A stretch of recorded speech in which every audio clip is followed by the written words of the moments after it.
Yarana, c'est Philippe de Pacific Venturi. Bienvenue dans ce premier épisode de Pacific Hoé, le podcast complémentaire à la newsletter T-Hoé qui t'aide à naviguer efficacement dans ce monde changé. En 5 minutes, nous échangeons avec un professionnel en lien avec le thème de T-Hoé de la semaine pour t'apporter une perspective additionnelle, locale et contextuelle. Aujourd'hui, nous recevons Kevin Besson de Leadbiz. Alors, du coup, première question, est-ce que tu peux nous dire exactement, toi, au niveau de ton entreprise, comment tu utilises les différents composants électroniques?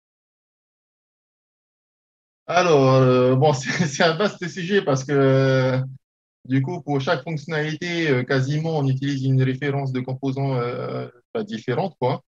Mais nous, bon, on utilise principalement donc des microcontrôleurs et des microprocesseurs. Donc, on va pouvoir automatiser, par exemple, la récupération des données à travers des sondes. Donc, ben, il va falloir récupérer la data grâce à des capteurs, des centres de Mhm. mesure les traiter avec des microprocesseurs et ensuite lancer des scénarios, donc soit les stocker en ligne, soit les analyser sur site. Donc voilà, on utilise beaucoup de références de composants électroniques différentes, quoi. Ouais. Et la plupart du matériel que tu commandes, il est originaire de quel marché? Alors, pour ce qui est de LeadBiz, le cœur de notre produit, le cœur du capteur, il vient du Japon, en fait. C'est une puce Mhm. d'un fondeur japonais. Et après, pour Blue Garden, on essaie de rester sur des références disponibles facilement. Donc là, on est plus sur provenance Chine, quoi, sur des fabricants chinois, quoi. Et est-ce que tu es au courant, du coup, de la pénurie mondiale de composants électroniques et de microprocesseurs? Ah ben, je suis un peu au courant, oui, puisque ben, en fait, cette crise du silicium, cette crise de l'électronique, en fait, on l'a subie depuis 2019, Mhm. depuis le premier confinement. Du coup, c'est ce qui a plombé malheureusement donc, le lancement de l'Église. Il faut savoir que fin 2019, en fait, avec le début de la crise à Ukraine, ben, les usines ont fermé. Du Mhm. coup, ce qui s'est passé, c'est qu'on a été incapable de lancer la production des circuits imprimés. Donc, c'est la carte qui vient accueillir les composants électroniques. Et du coup, donc on a pris du retard déjà sur cette étape-là. Et ensuite, ben, forcément, avec la fermeture des usines, la hausse de la demande, etc., ben, on est arrivé à une situation où on n'a pas pu produire le capteur X pour un lancement officiel en mars. Mhm. Donc, Donc, on le pour, subit de oui. Donc pour toi, l'impact de cette pénurie à l'échelle mondiale a été très direct sur ton activité, quoi. Ah, complètement, complètement. C'est ce qui a plombé le lancement de Liquid, malheureusement. Ouais, ouais, malheureusement, ouais, effectivement. Et du coup, quels sont les risques à moyen et à long terme que tu anticipes pour toi au niveau de ton entreprise et pour le Fénois en général par rapport à cette crise? Alors déjà, enfin, directement pour l'Itbiz, donc aujourd'hui, on est un peu en pause, le temps de développer d'autres projets, d'autres produits, comme Blue Garden par exemple, quoi. Et en fait, l'impact sera vraiment mondial, quoi. Aujourd'hui, il faut bien se rendre compte que l'électronique est présente partout. Elle est présente aussi bien sur des produits tech, comme des ordinateurs, des smart TV, des véhicules électriques, que dans une machine à laver, un micro-ondes ou un réfrigérateur, quoi.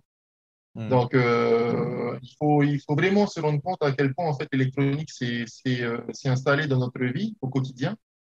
Et aujourd'hui, ça va être très compliqué de vivre sans, quoi. On a des projections qui sont assez alarmistes dans le sens où bah là, l'industrie qui est assez en lumière, qui est impactée fortement par la crise, c'est l'industrie automobile.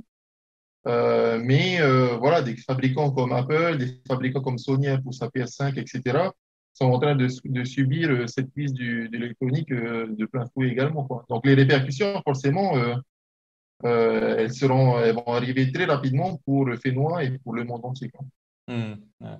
Et du coup, pour les personnes qui t'écoutent là dans ce podcast, en quoi c'est important pour eux de suivre l'évolution de la situation justement de ce marché?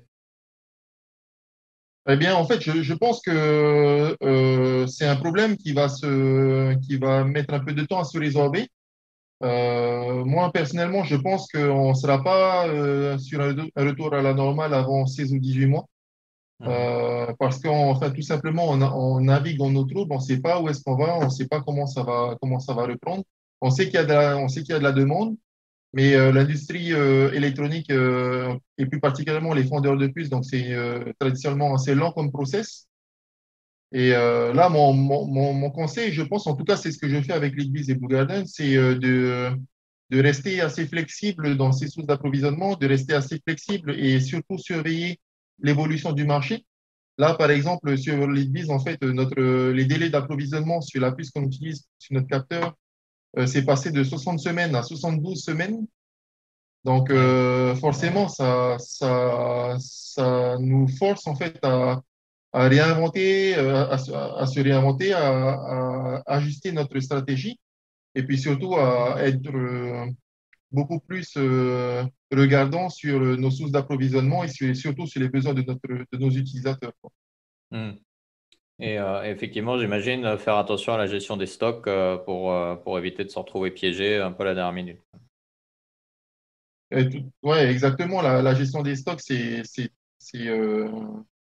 très problématique pour une grande entreprise et encore plus une startup. Maintenant, je t'avoue que j'ai quelques appréhensions sur la reprise, entre guillemets, parce que forcément, la, la demande dépassant l'offre. Il faut s'attendre à une augmentation donc, des produits tech, donc Mhm. aussi bien sur des véhicules électriques, des smartphones que des frigos, par exemple, quoi. Mais j'espère aussi qu'on ne va pas en fait, assister à une dégradation de la qualité générale des produits dans le sens où, par exemple, des entreprises seraient poussées à être moins regardantes, par exemple, sur la qualité des composants électroniques qu'elles utilisent pour la fabrication de leurs produits. Hmm. Donc, par exemple, se tourner vers des sources d'approvisionnement un peu moins fiables qui pourraient, par exemple, injecter dans les chaînes de montage des composants qui n'ont pas passé les tests, les contrôles de qualité, etc., quoi. Ouais. Donc, Compenser la hausse des prix avec la baisse de qualité, quand même. c'est ça, exactement. Hmm. Forcément, le secteur va être en crise. Donc, il y a des opportunités qui vont se créer, mais il y aura aussi beaucoup de fluctuations sur les marchés, quoi. Hmm. Ok, ça marche. Bah, écoute, Kevin, merci beaucoup. Marou Philippe, Marou Pacific Venturi et passez une bonne journée.